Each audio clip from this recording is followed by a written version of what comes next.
বরিশাল একাশন জহুরুদ্দিন স্বপন ভাইয়ের পক্ষ থেকে আইছিলাম। মনের দৃঢ় আশা নিয়ে আইছিলাম জনাব তারেক রহমানকে এই ডালাটা উপহার দেওয়ার জন্য, কিন্তু মনের দৃঢ় আশা নিরাশা হয়ে গেল। আমার নেতারে ডালাটা দিতে পারলাম না, এই মনে একটা প্রত্যাশা রয়ে গেল।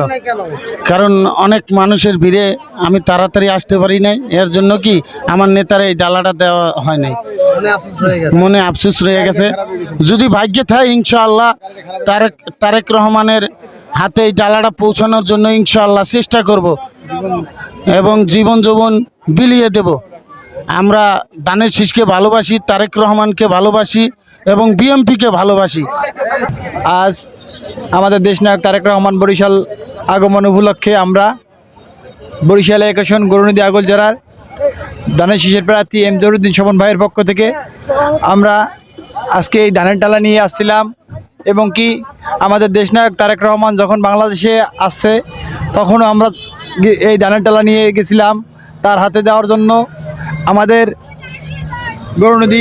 গৌরনদীর কৃতি সন্তান জহুরুদ্দিন স্বপন ভাইয়ের কর্মী মোহাম্মদ সানোয়ার মোল্লা বাড়তি 4 নং ওয়ার্ডের বাসিন্দা, ওর মনে অনেক আশা আকাঙ্ক্ষা নিয়ে আজকে আইছিলাম।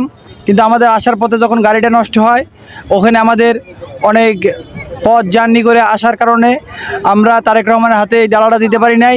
আমাদের অনেক স্বপ্ন ছিল যে তারেক রহমানের হাতে এই ডালাটা দেব। আমরা এম জহুরুদ্দিন স্বপন ভাইয়ের পক্ষ থেকে তাকে সালাম জানাবো। আমাদের এই মনের আশা পূর্ণ হয় নাই। এবং কি এই সানোয়ার মোল্লা বিগত দিনে এই ডালা নিয়ে ধারে ধারে মানুষের ঘরে ঘরে ধানের শীষের জন্য প্রচার চালাইয়ে গেছে।